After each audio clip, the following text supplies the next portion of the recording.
All right, Shabbos, say good morning. Let us begin. Begin by thanking our sponsors for this morning share. To thank our TALMUD TORAH sponsors for the month of Elul, Shaindy and Avraham Kelman, for dedicating all the Shemar Joshos this month in honor of Yechiel's engagement to Ilana Falick and in memory of their parents, Jerome and Bernice Kalman, and Alexander and Friderica David, zechus. To thank Barak, Maia, and Sandy Hoffman, Dora, Lemus, and Melamed for dedicating all the Shiurim this month in memory of Reuven, Ben, Emanuel, zechus. To thank Ayal and Sara Steinberg for dedicating the Shiurim this month in zechus refuah shelema for Shulamis bas Susha. To thank the Daf Yomi Shiur for dedicating the Shiurim this month in the zechus of refuah shelema for Yehuda ben Michal.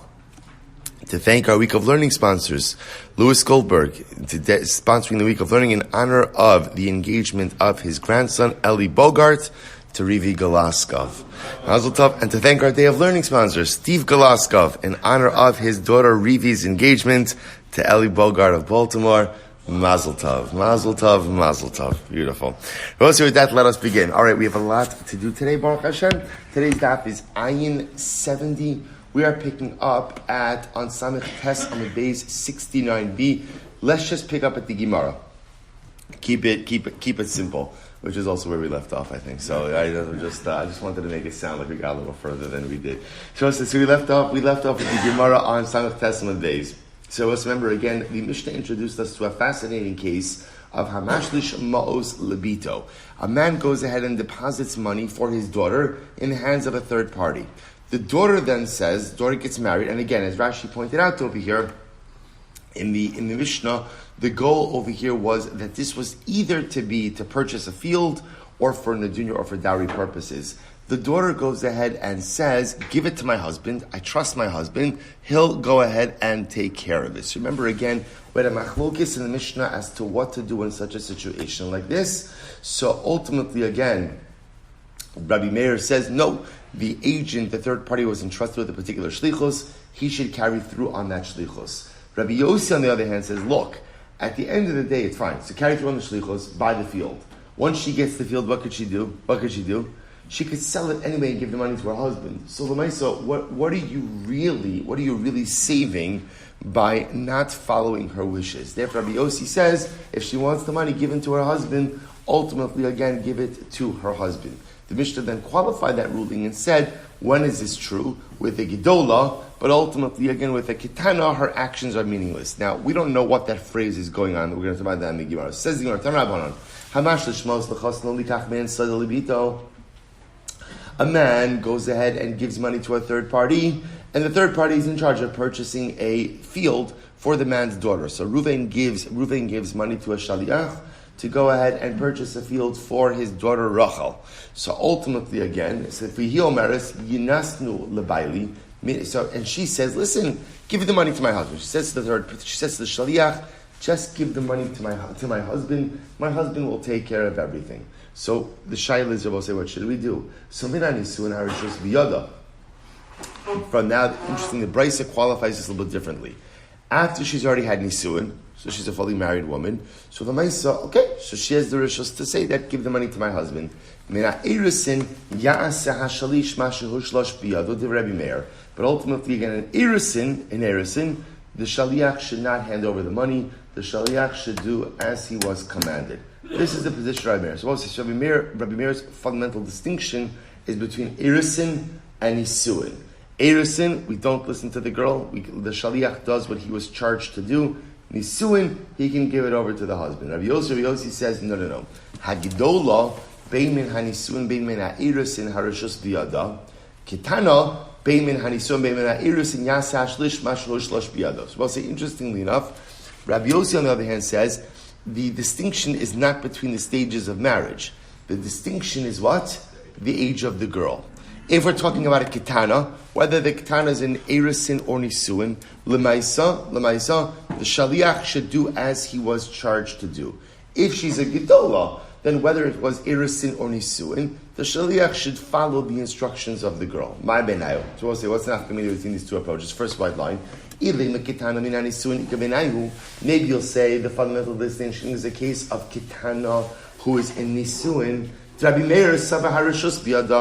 Meir holds that, look, Once she's in Nisuin, she has a right to dictate to the Shaliach what to do with the money. And Rabbi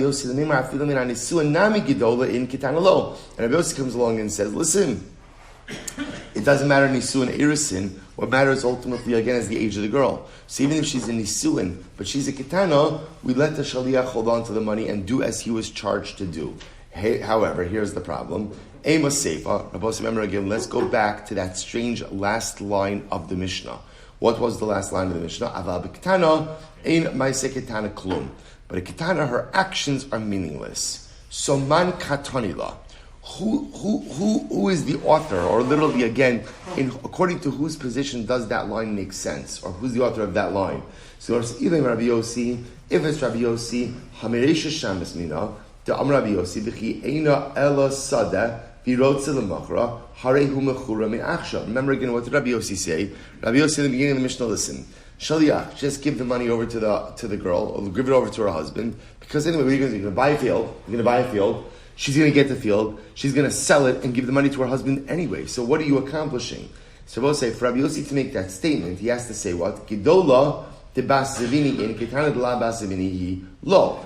Obviously, that statement only makes sense if what? If we're talking about a gidola. Why?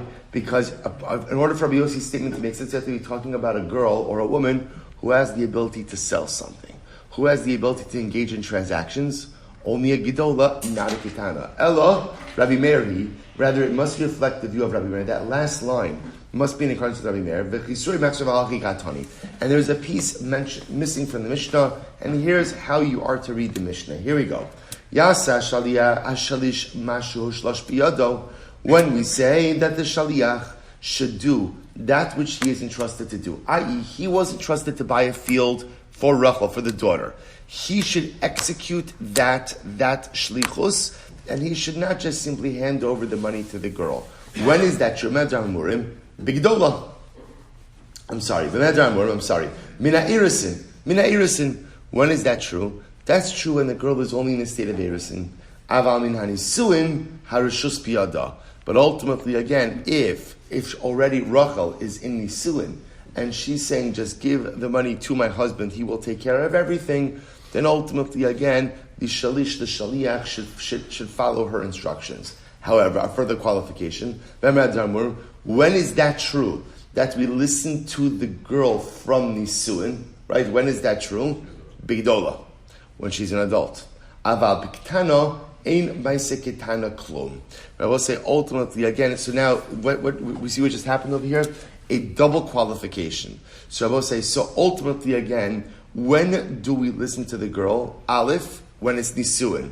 Interestingly, you would have thought the order would have been a little bit different, but in other words, I would have thought the order is when do we listen? Well, no. When do we listen to her? Only from nisuin, and if she's a gidola. She's a gidola, which makes sense. In other words, nisuin, fully married, gidola, full maturation. So Lamaisa, she says, listen, don't buy me the field. My husband runs the finances, or he runs or he's in charge of property acquisitions. Give the money to him. So we'll say it must be that Allah Lamaisa, the case of gidola min ha'irisin is an afkamina. Itmar Rabbi Yehuda Amar. So listen to this. Itmar Rabbi Yehuda Amar Shmuel halach Rabbi Yossi. Rabbi Yehuda is saying in the name of Shmuel that the halacha follows Rabbi Yossi. Rava Rav Nachman halacha Rabbi Meir. Rava is saying Rav Nachman the halacha follows Rabbi Meir. So we'll say, so how do we paskin? I'm actually going to send this out to you a little bit later because it's actually a really interesting Rambam. The Rambam writes, this is in Hilchos Ishus Parachaf. We'll say what's really great, the whole last Gemara has all been the same parak in the Rambam. So it just happens to be, if you want to do a nice little chazara of the halachas, the pertinent halachas of the last few days, Hilchos Ishus Parak Chaf, it's all there. I will say, someone asked me a couple of days ago why I'm always quoting the Rambam and not the Shulchan Aruch. So the truth is, the reason just is, a lot of times just in the formulation of the halacha, the Rambam often quotes more elements of the sugya in his formulation of the halacha. So when you read the Rambam picks up, the Shulchan Aruch often just states a halacha. Doesn't necessarily give you any of the context of the sugya. I feel that for learning the daf and for getting halacha lamaisa, looking at a Rambam is always a little bit more helpful. But you should just know, when I'm quoting for the Rambam, it's also because the Shulchan Aruch paskins the same way. If the Shulchan Aruch were to paskin differently than the Rambam, I would share that with you. So listen to this halacha. Misha tziva loses lebito kach v'kach mos leparnasasa. Likach ben karka, ben shayishchim mira, ben shayabari umeis, v'hari hamos biyad hashlish. So even the Rambam like expounds on the case a little bit, which is not important for our purposes. Reuven, the father, gives money over to a third party, so that the third party should purchase karka for the daughter. Now again, the Rambam says maybe the father is a shchiv merah, he's on his deathbed. It doesn't matter. Point over here is, father gave it over, and I will say, so what's the halacha? Now father died, by the way. The other point of this, and we're going to see why this is important in the next piece of Gemara. Father's dead. So now what's happening? Shaliach is vested with an agency to go ahead and purchase this land for Rachel, the daughter of Reuven. Rachel says, what does Rachel say?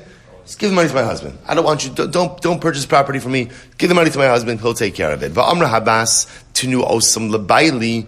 So ultimately, again, and she says, give the money to my husband. So what's the halacha?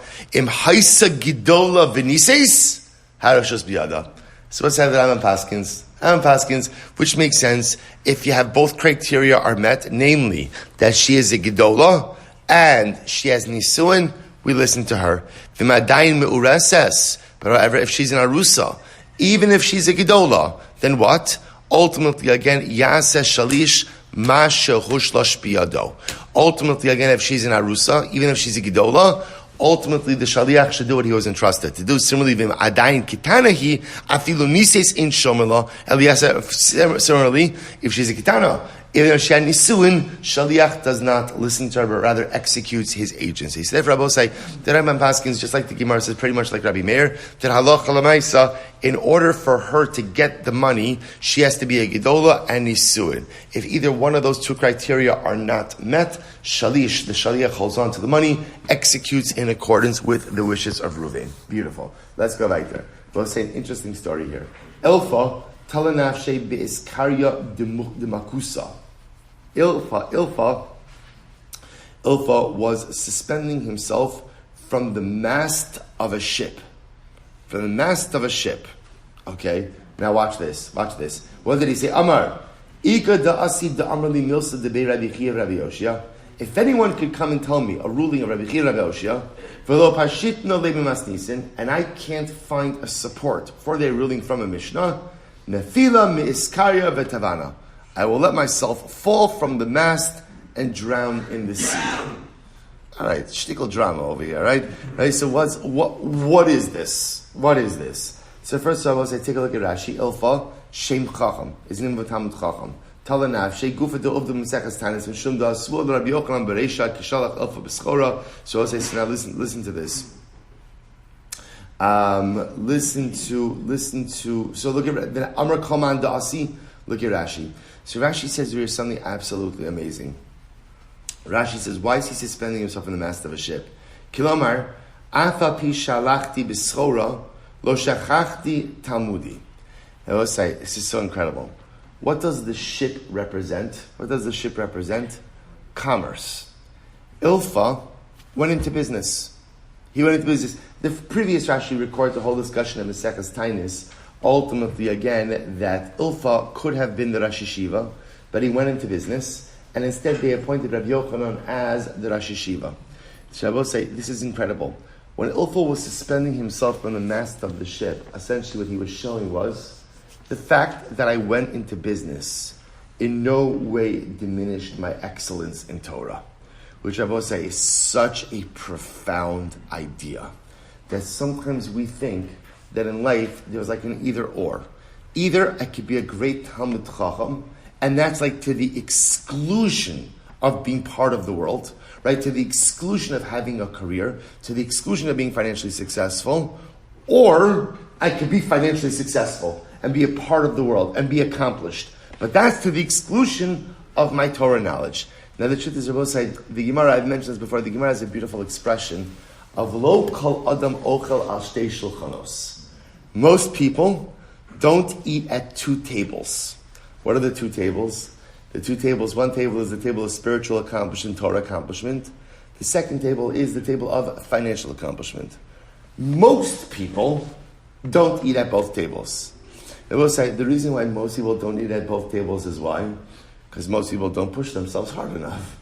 But Lamaisi, you can eat at both tables, right? They say you can't dance at two chasanas. It's not true. Certain two chasanas you can. You can dance at the chasana of Torah accomplishment, the Torah of, and the chasana of material accomplishment as well. You have to work really, really hard, but it's possible. I will say this is so important because sometimes, again, we think that if I have a day job, that exempts me from becoming a Talmud Chacham. I just have to be a balabas. I don't have to be a Talmud Chacham. Not true. Every Jew has an obligation to try to become a Talmud Chacham. Whether I become one or not is a different discussion. But I have to try. So Ilfa is making this dramatic display. Right? Just dramatic display. Right? I would say he's suspending himself by the mast of the ship. Essentially what he's saying is, ask me anything. Specifically what he's saying is, ask me any ruling of Rabbi Yechiel and Rabbi Oshia, and I will prove them, I will support them from Mishnah. And again, the ship representing commerce, I am rooted in commerce. But that in no way has led to the diminution of my Torah knowledge, my excellence in Ruchnius. And if not, I'll let myself drown. That's probably a bit hyperbolic, but again, he was trying to make a point. So what happens? So the Gemara says as follows. So, good. Asa Usaba, an old man came along, Tanale, and asked the following question. Ha'omer tenu shekel lebni b'Shabbos. What's a very interesting case? A father comes along and says like this, right? Reuven comes along and says, he's making an arrangement over here. He's making an arrangement over here for his sons even after his death. Or it could be even during his lifetime. The point is, he says over here, says to a third party, Tenu shekel lebni b'Shabbos. Give my son a shekel. Rashi says over here, shekel, the equivalent of that is a half a selah. Give a half a selah to my son each week for his support. Okay? Here's the only problem. The sons really need a selah. For their support. So the father says to the third party, give my kids, my boys, a half a selah, but the boys really need a whole selah to be able to take care of their needs. So what's the halacha? No stilum selah, we give a selah. Why do we give a selah if the father only said half a selah? Because we assume, what did the father mean? What is the father telling the third party? Support my sons. I want my sons to be supported. Give them what they need. So we assume the father said a half a selah. But what he meant was support. Half a selah was just an expression. What he meant was support. Vim Amar. However, listen to this.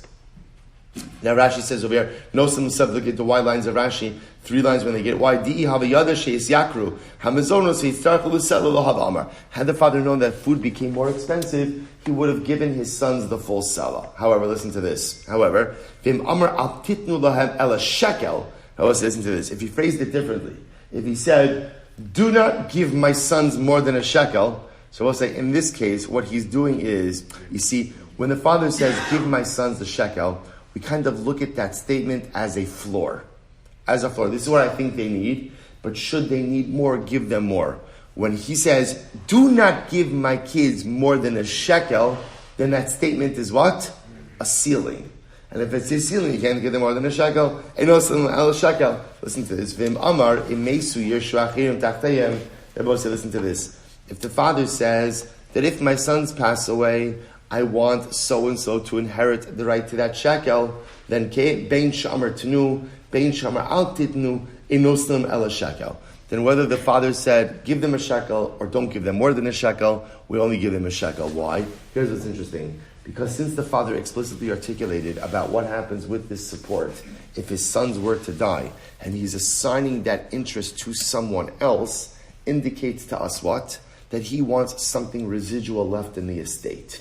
So because he wants something residual left in to pass on to someone after his sons, therefore we assume that he is explicitly limiting the support to the shekel. Amazing. So Amrle, so this old man says to Ilfa, So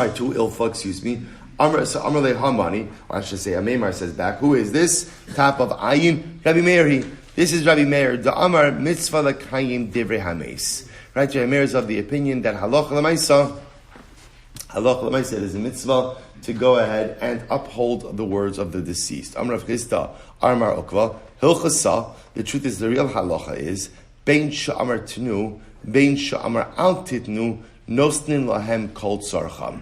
So we'll say the way we pass halacha l'maaseh, whether the father said in this case, only give the kids a shekel, or I should say, whether he said, give them a shekel, or do not give them more than a shekel, if it turns out that they really need a sela for their support, then what do? We give them a sela. The Gemara said, but 1 second. But you just said before they pass like Rabbi Meir. And what does Rabbi Meir say? It is a mitzvah to uphold the words of the deceased.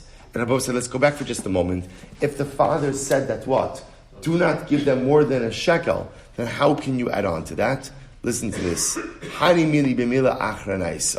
So I will say, ultimately, again, that is true in other areas.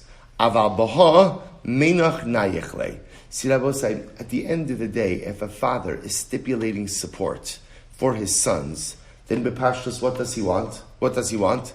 He wants them to be supported. He wants them to be supported. So if he lowballed support, and he said only give them a shekel, a half a selah, but they need a whole selah, we understand that if he's already going out of his way to stipulate support, then Lamaisa, he wants them to be supported. So if they need not half a selah but a whole selah, that's what we'll do. As Rabbi say, begs the question, which is, if that's the case, then why didn't the father just say to the shlish, give my kids support? Why did he stipulate a lower amount? Rabbi said, this is incredible. V'hada amar hachi lizarzinhu hu da'asa. Rabbi said, this is incredible. Ultimately, again, so why did the father articulate a lower amount?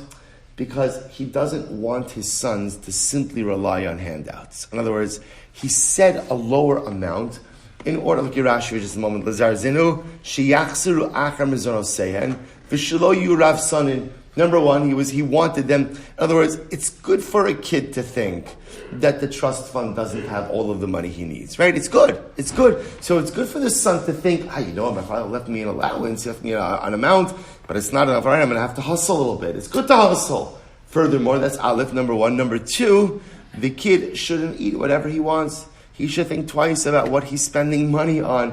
So it's interesting. So the way we interpret the father's statement is that the father wants his son to be supported. And therefore, if the amount articulated does not cover the needs of the son, we assume that the father meant an increase in that amount. So he said, give my kid a shekel, but a half a selah. But everyone knows that you need a full selah.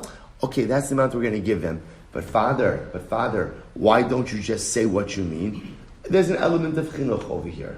The father is dafka saying a lower amount, Aleph, because he wants the sons to hustle, Beis, because he wants them not to be gluttonous in their behaviors. Beautiful. Tanan Hasam, Hapuatos, Mekchan, Mekach, Umemkaran, Memkar. Shabbos says into this. The Puatos. Who are the Puatos? Or Puatos, Rashi says, Tinokos b'nei Teisha u'shmona. We'll say these are children of 8-9 years old. The idea over here of a child who's 8-9 years old is they've reached some level of maturity. Granted that they're still kitanim, but lamaisa, they're not kitanim. Right? They're old enough to have some level of das. Listen to this. Hapuatos mekchan mekach, umemkaran memkar. So young children, their sale is a sale. I should say their purchase is a purchase. Their sale is a sale. Machar b'metaltlim says, Machar b'metaltlim. What happens if halacha l'marit? So umemkaran mechar b'metaltlim. Sorry. And so their purchase is a purchase, their sale is a sale when it comes to movable property. Look at Rashi. B'metaltlim. Dafka. So it says, we're going to, as the Gemara is going to suggest, halacha l'maaseh, here's what's fascinating. If a child is 8 or 9 years old and displays some level of intellectual agility, right, some level of intellectual acumen, so again, his transactions will be valid in metaltalin, but not karka. Not karka. I'm a Rav so let's qualify this. Lo shana elashim shana apotropos. This is only true if there's no apotropos. So let's say the kids, boys 8-9 years old, inherit an estate, and now they're selling stuff. So now the Gemara says, when it comes to metaltalin, ultimately their transactions will be binding and valid. When it comes to karka, not so. Rafram comes along and says, by the way, that's only if there's not an apotropos. an executor, someone in charge of the estate. Aval yeshim apotropos in mekar memkar. But ultimately, if there's an apotropos, the kids are not really legally allowed to do anything. So the Gemara says, "Mimai." From where do I know this from? Mediktani, because what did the Mishnah say? Ein ma'aseketana klum. You will say, remember again, the Mishnah, in our Mishnah, we're talking about a similar case. What are we talking about? There's money in the hands of a shlish, right? There's money in the hands of a third party. Money in the hands of a third party. So ultimately, what did the Mishnah say? The actions of a kitana are absolutely meaningless. Svidilma, heicha di'ika shlish shiny. Maybe the case of a shlish is a little bit different. Imkein listening about the kitana, yasa shlish. Right? Mashul shlish biyado. If that's the case, let the Mishnah say, in the case of a kitana, let the shlish do what he was entrusted to do. My ein ma'ase kitana klum. What does it mean that the actions of a kitana are meaningless? Shmamina afilu ba'alma. We'll say, comes to teach us that any time that there is an apotropos-like figure in the lives of the kitanim, the actions of the kitanim are never legally or halachically binding. So here you see something very interesting. You could potentially have a scenario where a katan is transacting some level, transacting transactions, doesn't make sense, right? Transacting business. When can you have a situation? Interestingly enough, in a case of a boy who's 8 or 9 years old, so somewhat mature, he could deal with metaltalin, not karka. But the moment that there is an apotropos, in other words, the moment that there is an adult who is involved and responsible for the finances, ultimately that removes any transaction abilities from the children. And indeed, that is how he passed halacha. So I'll say, Hadron Allah, Mitzias Isha, Mazel Tov, Hamadir Ishto, Nedehanos Lo Adlam, so listen to this. Interesting case. A man makes a neder that his wife cannot get any benefit from him. And I both say, beforehand, we were talking about Hanaas Tashmish, right? That's not this. This is more in terms of like a support or earnings capacity. So a man makes a neder that look at Rashi just a moment. In Hanaas Tashmisho Nesa Aleha to Hamashubala. So I will say, so what we're talking about over here sounds like what we're talking about is support. That's what it sounds like. So a man makes a neder, essentially saying that his wife is not permitted to get support from him. That's what it sounds like. So the Gemara says, Adlam yom yamid parnis. So we'll say, if the neder goes up to 30 days, fine. What could he do? He could support her through a third party. What does it mean to support her through a third party? Exactly what it sounds like. Give the third party money, and that third party will give the wife the money. That way she's supported not from the husband, but from the agent. Again, we'll question the Gemara. Yes, Mikan, Yotzi v'yisin ksuva. We'll say if he makes an neder for more than 30 days, this is already, again, a little shtickle abnormal. 30 days is abnormal already, but 30 days we're willing to give them the time to kind of work this through.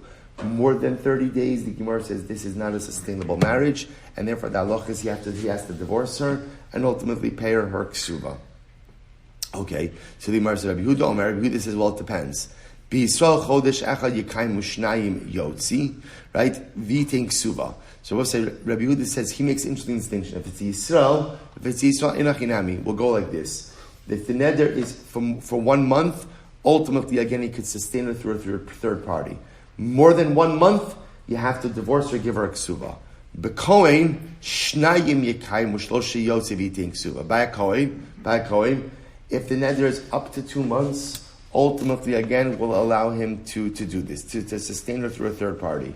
But Lamaisa, if it's more than 2 months, i.e. the neder extends into a third month, then he has to divorce her and give her a ksuva. Rabbi say, why does Rabbi Yehuda make a distinction between a Kohen and a Yisrael? Very simple. Because if a Yisrael divorces his wife and then has a change of heart, then what? He could remarry her. A Kohen could not. So essentially what we're doing over here, says Rabbi Yehuda, is we're going to give the Kohanic couple a little bit more time to work this through. See, here's what's interesting. The Gemara obviously sees when a husband is making a neder that I'm not going to support you, right? You can't derive any benefit from me. Obviously, there's something wrong in the marriage. So essentially what the Gemara is saying, what the Mishnah is saying is, we're going to give them some time to resolve it. If they can't resolve it, the husband should divorce his wife and give her a ksuva. All Rabbi Yehuda is saying is by a Kohen. And again, I will say there's kind of like, and again, what's the worst case scenario? The worst case scenario is they get divorced.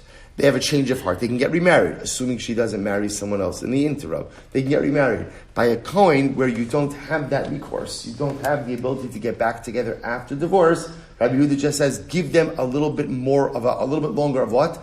Of a reconciliation window. So let the neder go up to 2 months for potential reconciliation, up to the 3rd month, then they get divorced. Next, Hamadris ishto shlo titom echa mikol haperos. Interesting case. Let's say a man, I will say, the lashon over here is a little bit deceiving. It sounds like a man is making a neder that his wife cannot taste a particular fruit. Now Rashi says it's actually not the case. Look at Rashi. Rashi says, echa mikol haperos, konim pri ploni alai v'hu kiyem la. Actually, the case is where she makes a neder. Right? Reuven's married to Rachel. Rachel makes a neder. Konim alai, I hereby make a neder. Right? That apples should be forbidden to me. Okay? And he says, Amen. He wants to be a supportive husband. Right? So he goes ahead and says, right? He says, Amen. He says, now I want to point something out. Remember, when a husband affirms a neder, that's when the neder of wife becomes. So a husband affirming the neder, as much as the wife is the one that made the neder, the Mishnah sees as the husband making the neder kind of restricting his wife. So that's how the lashon over here is hamadir es ishto shlo titom echa mikol haperos. So again, he's confirming the neder she made to prohibit herself from a type of fruit. Yotzi v'tein ksuva. He has to divorce her. Now again, we'll discuss that. Seems pretty severe. We'll see why that is. Rabbi Yehuda Omer Yisrael Yom Echad Yikayim Shnayim Yotzi V'Tein Ksuva or Bekoin Shnayim Yikayim Shlosha Yotzi V'Tein Ksuva. So we'll say. So once again, so first I'll point out, by the way, by the pre, what it sounds like is that there's no like extended duration. Once the husband affirms that neder, there's a day. So again, ultimately, if you don't find the way out of the neder, he should divorce her and give her a ksuva. Rabbi Yehuda says, well, if it's Yisrael, give it a day. If it's a Kohen, give it 2 days. Same idea. Next case. Interesting case. Let's say a man makes a neder. Rabbi say once again, it's not the man making the neder. It's the woman making the neder. So Rachel comes along and she says, Konam alai bosem ploni. So for example, she says, Konam alai, perfume should be konam to me. I'm not going to wear perfume. Right? I'm not going to wear perfume. And husband says, Amen. Yes, dear. Right? Amen. Yes, he affirms the neder. So what's the halacha? Yotzi v'tein ksuva. Once again, I will say, now again, we do not know why. How strange is this, right? Lemaisa, he makes a neder not to support her. They've got 30 days to work this through. She makes a neder. I'm not going to wear perfume. Both not going to wear perfume. He says, Amen. Boom. Yotzi v'tein ksuva. Divorce, right? Yotzi v'ksuva. Rabbi Yossi makes an interesting distinction. So the halach is Yossi v'tein ksuva. Rabbi Yossi Omer ba'anios shelo nasan kitzva. Rabbi Yossi again says something very interesting. It depends who the woman is. If she's poor, and I will say, interestingly enough, remember again, so if she's poor women in general did not necessarily use perfume. And therefore, again, the neder is only problematic if it's a neder without an end. However, ashiros, if she's a rich woman, the problematic duration of the neder is 30 days. Take a look at Rashi. Last Rashi in the Mishnah. Actually, not last Rashi, sorry. Ba'anios shlo nasan kitzva, be'isha aniya im lo nasan kitzva ladavar. So we'll say if the woman is poor, and she made this neder, right? That perfume should be konam. Konam is a lashon of neder, right? That perfume should be asura to me. And the neder was made without duration. Ad masa asrala, so the Gemara says, Hu diotzi v'tein ksuva. Aval nasan kitzva, tamtin ad osazman. So what's interesting is if she's a pauper, the only time this neder triggers the need for immediate divorce and ksuva is when if there was no time limit put on the neder. If it was just a neder, the olam vayed. But if there was a time limit put on the neder, just wait until the time limit, and there's no need for divorce in ksuva. However, again, if the woman was rich, Rashi says, and therefore she was accustomed to putting on perfume, the maximum duration of the neder is 30 days. More than 30 days, we would force them to get divorced.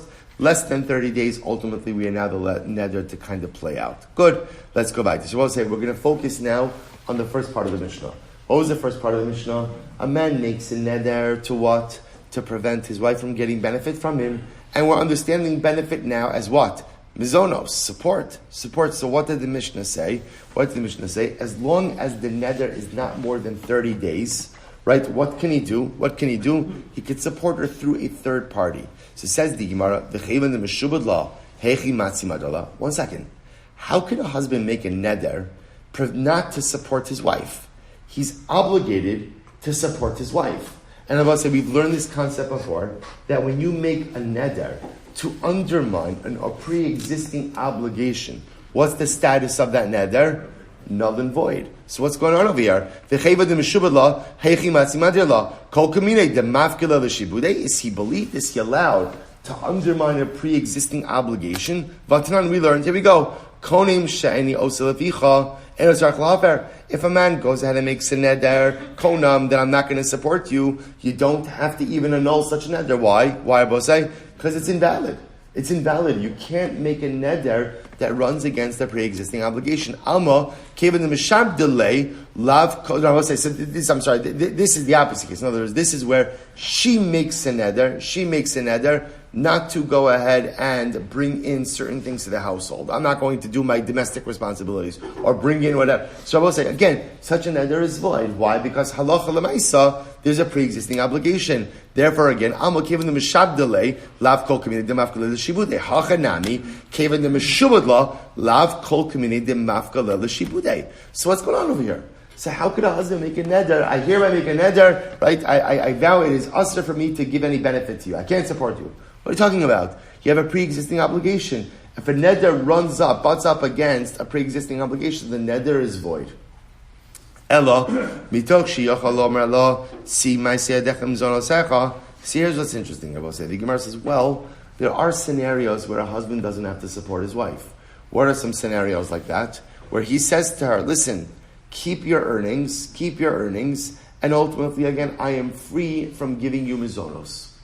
Right? You can say that, but remember we had this machlokes about how do we view the rabbinic enactment? Is it that Chazal gave the husband earnings, and therefore because of that he has to give her mizonos, or no, they gave him mizonos, and therefore he has to give her earnings, and it's not just a question of semantics. So for example, he could say to her, listen, you make money, keep your earnings, and I don't have to give you mizonos. Since he could say that,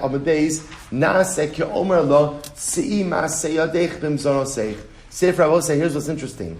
When a husband makes a neder, right, like the neder in the Mishnah, Hamadir ishto melahanoslav. So Reuven makes a neder. Rachel, you cannot get any benefit from me. It's not such a big deal, because what is he effectively saying to her?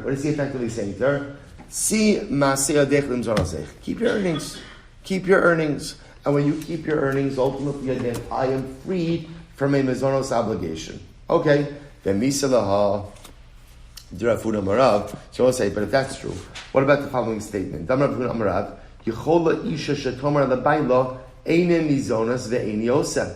the Gemara says, well, okay, so fine. If that's the case, I'll say, if that in fact is true, which I will say is a very interesting approach. But if that in fact is true, the reverse should work as well. Right? Let's say a woman says to her husband, so Rav Yehuda said the name of Rav,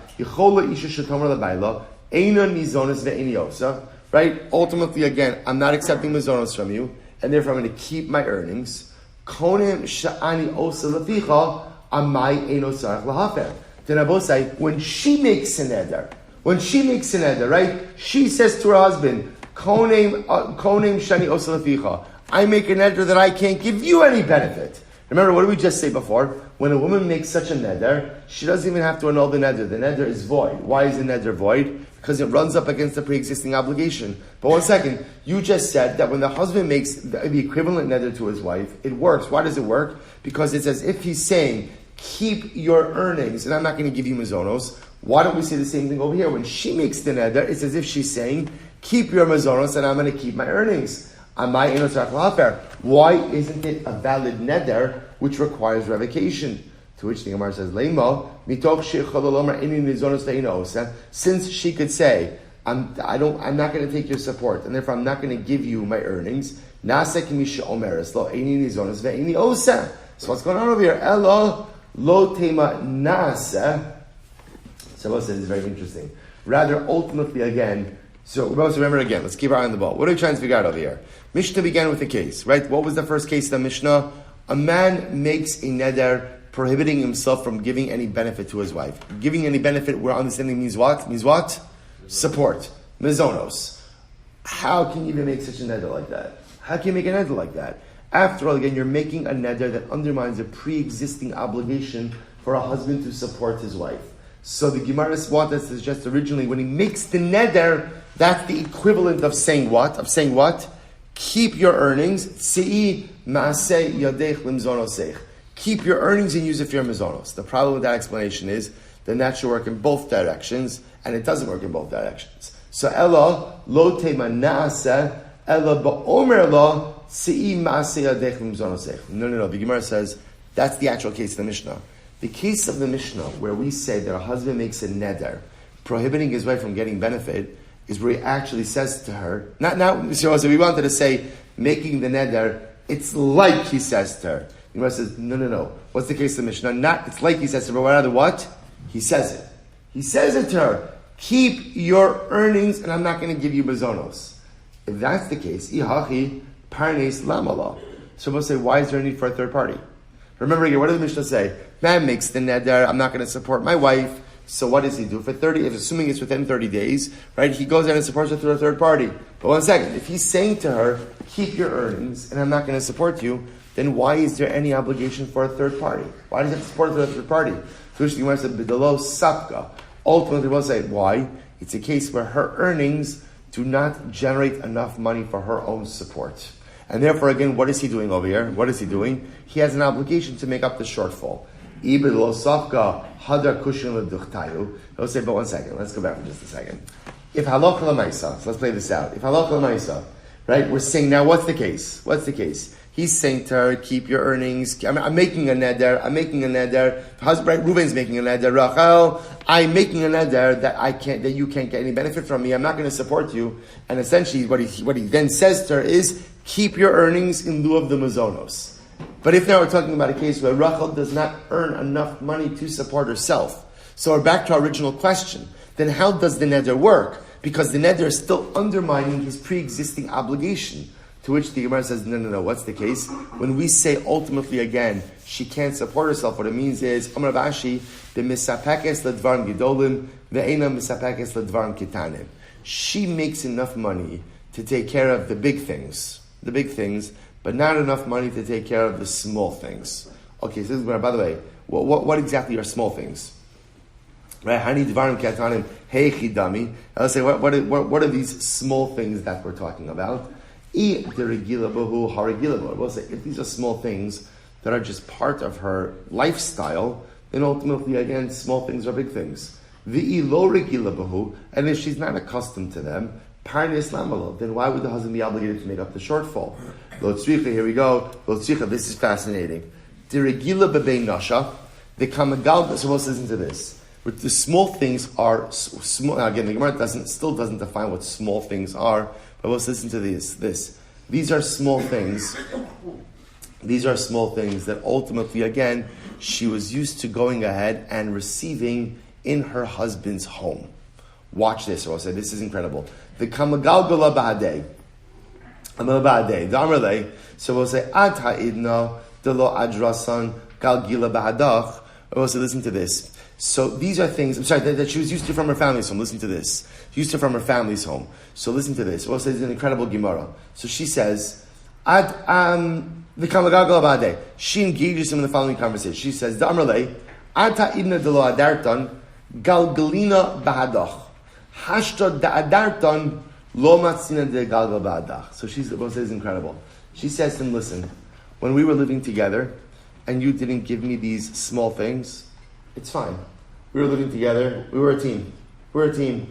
Now that you made this neder and we're living apart and you're supporting me from a third party, I'm going to be asking for my due. Right? I'm going to ask you for what I feel I'm actually entitled to. Which I both say, by the way, is such a profound Gemara. What the wife is saying is, look, if we're a team and we're in this together, and there are certain things I can't have, it's okay. It's okay. Marriage is all about sacrifices. Building life is all about sacrifices. I'm willing to make the necessary sacrifices if we are biyachad, if we're together. But now you're going to pull shtick, right? Now this is where we're holding. Now suddenly you're making the darim, or you're a big shot making the darim, right? Supporting me again by a third party. Now other people are involved in our lives as well. You know what? That's fine. That's fine. By the way, I'm going to need this allowance. I'm going to need that allowance. I'm going to this. I'm going to that. And she says, we'll say, which is such an, which again, this is my sim b'chol yom. It's my sim b'chol yom. When spouses feel part of a marriage, they're willing to make sacrifices for the other, because ultimately, again, we have a common goal of building a life together. But the moment that team kite is gone, that we're not a couple, we're not a unit, we're just two people existing in the same sphere, then suddenly what happens? I no longer work for us, I work for me. And the wife, by the way, the husband did it first, right? Because remember again, he's the one that started with this neder. So she says, I got it. We're not a team. We're not a team. There's not us, there's you, and there's me. So if there's you and there's me, that's fine. I'm going to take what I am entitled to. Let's say such an incredible Gemara. Umayshna adla midyom. Shabbos say fine. So now we'll say now what we've established is that halacha l'maisa. Here's what we got. Here's what we got. That essentially the husband is making this neder, and at the same time is saying to her, keep your earnings for your mazonos. So if that's the case, why does he need a third party to help support her? Very simple, because what's happening over here? She doesn't make enough money. Okay, so therefore I will say again, but if she doesn't make enough money, again, so then isn't the neder running contrary to his pre-existing obligation? No, she makes enough money for we'll call it the necessities. Not the necessities, but ultimately again, the smaller things she doesn't make enough money for, that's where he's obligated to make up the shortfall. Incredible. So we'll say, here's the question. Why is the maximum duration of the neder 30 days? Why 30 days? In other words, why is it that up to 30 days the neder is fine? In other words, when we say fine doesn't mean fine. But what does fine mean? Fine means we're not going to force them to get divorced. But more than 30 days, he has to divorce her or give her a ksuva. To which the Gemara says incredible, because adla midyom lo shami ba inshi. People don't hear about it for 30 days. For those zela b'milsa, and it's not degrading for her. Tfei shami ba inshi b'zela b'milsa. We will say more than 30 days, people hear about it, and then that's embarrassing for her. And she is not obligated to remain in a marital situation that is embarrassing, humiliating, and degrading for her. So therefore, more than 30 days, we force him to give her a get and divorce. The other possibility is, other possibility is, that what's the case over here? What's the case in the Mishnah? He made this neder when she's in Arusa. Arusa, to which the Gemara says, Mi islay mizone, an Arusa, there's no support obligation for an Arusa. But 1 second, there's no support obligation for an Arusa, says the Gemara. What's the case? So, Shegia Zman Velo Nisu. We'll say, taking us back to the beginning of Kesuvos.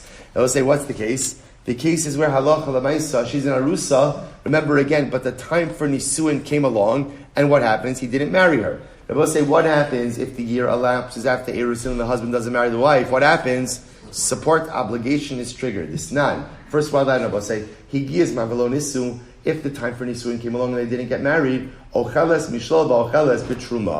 Ultimately, what? Halacha l'maisa, he supports her. So the Gemara suggests that's the case in the Mishnah. The case of the Mishnah, where ultimately again is making the end, there's a case of Erusin. Well, if that's the case, Umayshnat shloshim yom.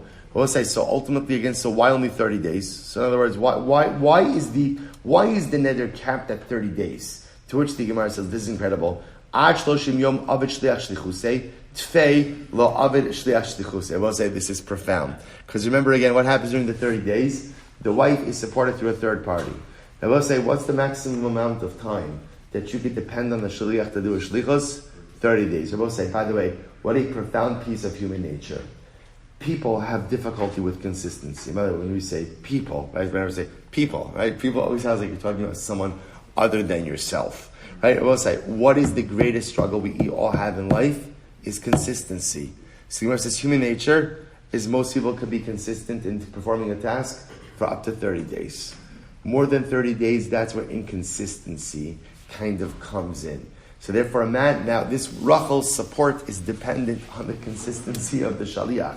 How long could we count on the shliach being consistent? 30 days. 30 days, incredible. The other possibility is Bernice. The case will say ultimately could also be where he made the neder when she was in Arusa, and then they did nisuin. So Gemara says Nises hasavar v'kibla. We'll say, but 1 second, if he made this neder when she was in Arusa, and then they had nisuin, they will say that means that she entered into nisuin with the understanding that this neder was there, which means Rabbi said that's what she accepted this tanai of marriage. If that's the case again, even if the neder goes on past 30 days, why should he have to divorce her? The Amra Kesuvos ani sheyechola lekabel, achshav ein ani yechola lekabel. I will say this is incredible, where she says, "You're right. I got married knowing there was a neder, and I thought I could live with this neder.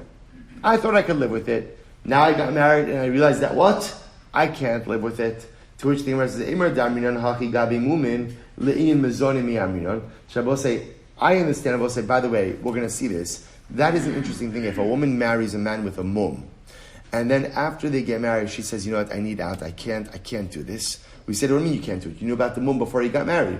She says, "You're right. I knew about the mum. I thought I could live with it. I can't.